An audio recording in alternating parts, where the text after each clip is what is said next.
அண்மை செய்தி. திருப்பத்தூர் பள்ளியில் சடலமாக மீட்கப்பட்ட மாணவரின் உடலை வாங்க மறுத்து உறவினர்கள் போராட்டத்தில் ஈடுபட்டு வருகின்றனர். அரசு உதவி பெறும் பள்ளி வளாகத்தில் உள்ள மூடப்பட்ட கிணற்றில் மாணவன் சடலமாக மீட்கப்பட்ட நிலையில் தற்போது அந்த மாணவரின் உடலை வாங்க மறுத்து உறவினர்கள் போராட்டத்தில் ஈடுபட்டு வருகின்றனர்.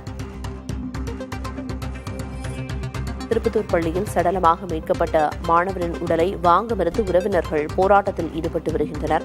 முன்னதாக அரசு உதவி பெறும் பள்ளி வளாகத்தில் மூடப்பட்ட கிணற்றிலிருந்து மாணவர் சடலமாக மீட்கப்பட்டார். மாணவரின் உடலை வாங்க மறுத்து இரண்டாவது நாளாக உறவினர்கள் போராட்டத்தில் ஈடுபட்டு வருகின்றனர். போராட்டத்தில் ஈடுபட்டு வரும் உறவினர்களுடன் காவல்துறையினர் பேச்சுவார்த்தை நடத்த முற்படும் காட்சிகளையும் நாம் தற்போது பார்க்கிறோம். மாணவரின் உடலை வாங்க மறுத்து இரண்டாவது நாளாக உறவினர்கள் போராட்டத்தில் ஈடுபட்டு வருகின்றனர்.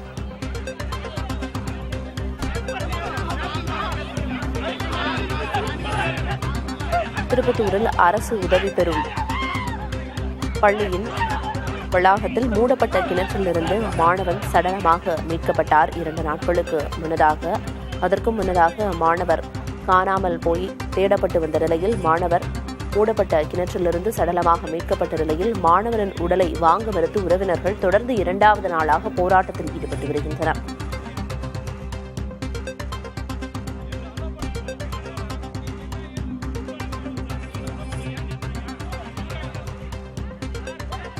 அதிமுக, தேமுதிக, பாஜகவினர் திருப்பத்தூர் அரசு மருத்துவமனைக்கு முன்பு தரையில் அமர்ந்து முழக்கங்களையும் எழுப்பி வருகின்றனர். பள்ளிக்கு உடனே சீல் வைக்க வேண்டும் என்று வலியுறுத்தி மாணவரின் உறவினர்கள் போராட்டத்தில் ஈடுபட்டு வருகின்றனர். திருப்பத்தூர் பள்ளியில் சடலமாக மாணவன் மீட்கப்பட்ட நிலையில் அவரின் உடலை வாங்க மறுத்து உறவினர்கள் போராட்டத்தில் ஈடுபட்டு வருகின்றனர். அரசு உதவி பெறும் பள்ளி வளாகத்தில் உள்ள மூடப்பட்ட கிணற்றில் மாணவன் சடலமாக மீட்கப்பட்டார்.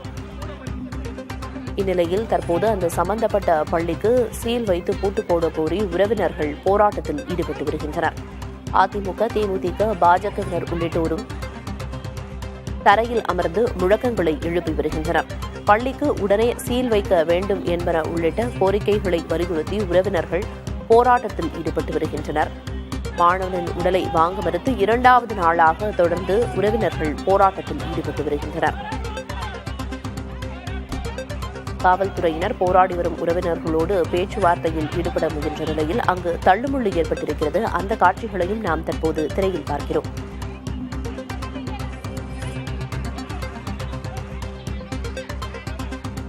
திருப்பத்தூரில் அரசு உதவி பெறும் பள்ளியில் பயிலும் மாணவன் காணாமல் போன நிலையில் அவரை தேடும் பணி தொடங்கியது. இந்நிலையில் இதற்கு 2 நாட்களுக்கு முன்னதாக அரசு உதவி பெறும் பள்ளி வளாகத்திலேயே இருக்கும் மூடப்பட்ட கிணற்றில் இருந்து மாணவன் சடலமாக மீட்கப்பட்டார்.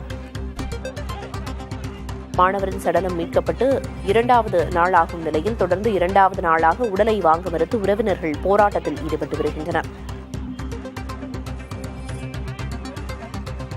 விவரங்களை வழங்குவதற்காக செய்தியாளர் விக்டர் சுரேஷ் இணைப்பில் இருக்கிறார். இப்ப அங்க கள நிலவரம் என்ன அப்படிங்கிறது திரையில பார்த்து வருகிறோம். பேச்சுவார்த்தை நடத்த காவல்துறையினர் முற்படுறாங்களா? உறவினர்கள் முன்வைக்கக்கூடிய கோரிக்கைகள் என்னென்ன இருக்கு அப்படின்னு சொல்லுங்க.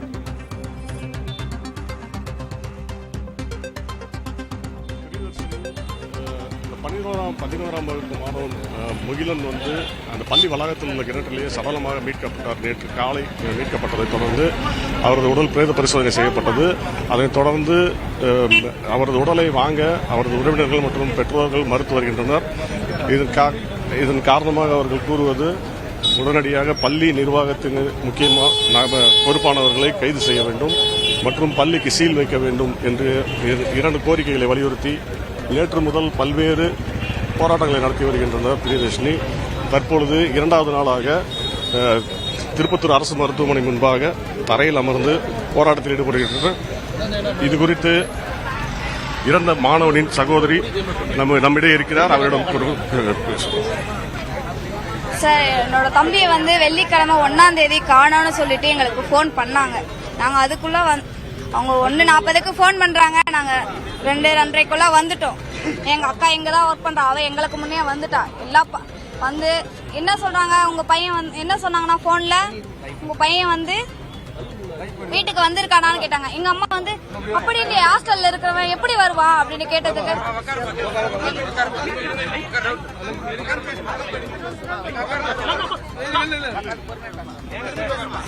சாரி சார், அப்படி எங்க அம்மா வந்து அவன் இல்ல வரலன்னு சொன்னதோ உங்க பையன் காணோம் அப்படின்னு சொல்றாங்க. இத்தனைக்கும் அவங்க பார்த்தது வந்து என்ன சொல்றாங்க, அவன் சாப்பிட வரல அதனால பார்த்தோன்றாங்க. ஆனா அந்த ஸ்கூல் வந்து எங்களுக்கு 40 நிமிஷம் 1:40க்கு போன் பண்றாங்க. 40 நிமிஷத்துல தேடி அவன் இல்லன்றத ப்ரூவ் பண்ற அளவுக்கான ஒரு சின்ன ஸ்கூல் இல்ல, நல்ல பெரிய ஸ்கூல். அவன் இல்லன்னா ஒரு 2 மணி நேரம் 3 மணி நேரமா தேடி இருக்கணும். அவங்க முன்னாடியே எங்க தம்பி இல்லன்னு தெரிஞ்சு தேடி எல்லாம் எவ்வளவு பிளான் பண்ண முடியுமோ, என்னெல்லாம் எங்க கிட்ட கதை சொல்ல முடியுமோ அதெல்லாம் பிளான் பண்ணிட்டு மெதுவா எங்க கிட்ட தம்பி இல்லன்னு சொன்னாங்க. நாங்க வந்து பார்த்ததுக்கு அப்புறம் ஒரு பையன் இல்லன்னு சொன்னதை என்ன பண்ணுவாங்க, அத்தனை கேமரா 72 கேமரா இருக்குன்னு சொல்றாங்க. எங்களுக்கு தான் கேமரா காட்டுங்கன்னு சொன்னதுக்கு அப்படி எல்லாம் காட்ட முடியாது. நாங்க எங்களுக்கு காட்டலனாலும் அவங்க பாத்துருக்கணும்ல, பையன் இல்லன்னு அவங்களுக்கு முன்னாடி தெரிஞ்சிருக்கல எங்களுக்கு முன்னாடி. அப்ப அவன் எங்க போனா என்ன பண்ணான்றத பாத்துருக்கணுமா இல்லையா? அவங்க ஏன் பாக்கல? நாங்க கேட்டாலே எங்க கிட்ட இல்ல காட்ட முடியாது அப்படின்னு தான் சொல்றாங்க. அதுக்கப்புறம் போலீஸ் வந்ததுக்கு அப்புறம் தான் ஒரு ரொம்ப டிஸ்கஸ் பண்ணி அப்புறம் தான் காட்டினாங்க. அதுவும் தெளிவானது இல்ல, ரொம்ப ஹெச்டி கம்மியா பிளர்ரா காட்டுறாங்க. பிள்ளைங்க எல்லாரும் ஒரே மாதிரி யூனிஃபார்ம்ல இருக்கிறாங்க, நாங்களுக்கு சரியா தெரியல. இத்தனைக்கும் நாங்க எல்லாம் அங்கேதான் இருக்கோம். அவன் என்னைக்கு காணோம்னு சொன்னாங்களோ அந்த நிமிஷத்துல இருந்து ஸ்கூலை விட்டு யாரும் எங்கேயும் போல, அங்கேதான் இருக்கோம். எங்க கிட்ட என்னென்ன சொல்றாங்க, பையன் வந்து செவிரேறி குச்சிருப்பான். சார், பையன் வந்து செவிரேறி குதிக்கிற அளவுக்கு அங்க ஒன்னும் சின்ன செவரு இல்ல, என்ன அளவுக்கு 3 மடங்கு ஹைட்டா இருக்கு. ஜெயிலுக்கு கூட அவ்வளவு பெரிய செவரு இருக்குமான்னு தெரியல, அந்த அளவுக்கு ஃபுல் ப்ரொடெக்ஷனா ஒரு செக்யூரான இதுக்குள்ள ஹாஸ்டல்ல தங்கி படிக்கிற பையனுக்கு எப்படி அங்க இருக்கிறவங்களுக்கு தெரியாம வெளியே போனான்? மேனேஜ்மெண்ட்க்கு எப்படி தெரியாது அவன் போனது? அப்படி இல்ல. அதுக்கப்புறம் 3 நாள் எங்களை போலீஸும் அலக்கடிச்சாங்க. உங்க பையன் செவிரேறி ஞாயிற்றுக்கிழமை முன்ன எங்களுக்கு சொல்றதுக்கு முன்ன சனிக்கிழமை ஈவினிங்னா உங்க பையன் செவிரேறி குச்சி போயிட்டு இருக்கான், வந்துருவான். ஏன் போய் சொல்றீங்க? ஏன்னா அங்க இருக்கிறவங்கள இவங்கள பாதுகாப்பா பத்திரமா வச்சுக்கணும். அதனால வந்து எங்க கிட்ட போய் சொல்லி டாக் ஸ்குவாட் வருது நீங்க போங்க. அதுலயும் ஒரு மேம், இன்ஸ்பெக்டர் மேம் திருப்பத்தூர்ல இருக்கிறவங்க என்னன்றாங்களா, அதெல்லாம் இதுக்கு வேண்டான்றாங்களாம். பையன் வந்து என் பையன் அந்த கிணத்துக்குள்ள எப்படி போனான் அந்த உண்மை எனக்கு சொல்லணும். கிணத்துக்குள்ள எப்படி போனா அது பூட்டு இருக்குது, 2 பூட்டு இருக்குது. நான் பார்க்கும்போது ஒரு பூட்டு, நான் முன்னாடி விஷயம் தெரிஞ்சதுமே போய் கிணத்தை சுத்தி பாக்குறேன். அதுல ஒரு காசு போட்டா கூட தெரியும், அந்த அளவுக்கு தண்ணி கிளீட் ஆகுது. 3 நாள் பாக்குறேன். 4வது நாள் எங்களை அனுப்பிச்சிட்டு வந்து 8 மணிக்கே 5 மணிக்கு அனுப்புறாங்க. 8 மணிக்கு வாங்க அவசரமான்ட்டு வர்றதுக்குள்ள எல்லாம் தயாரா, ஃபயர் ஆபீஸ் தண்ணி தயாரா, 108 எல்லாம் தயாரா. இந்த பையனை எடுத்து தூக்கி போடுறாங்களே. அப்ப 5 மணி இருந்தேன், அந்த கேப்ல தூக்கி போய் போட்டு பையனை அதுக்கப்புறம் காட்டுறாங்களே. இது எப்படி?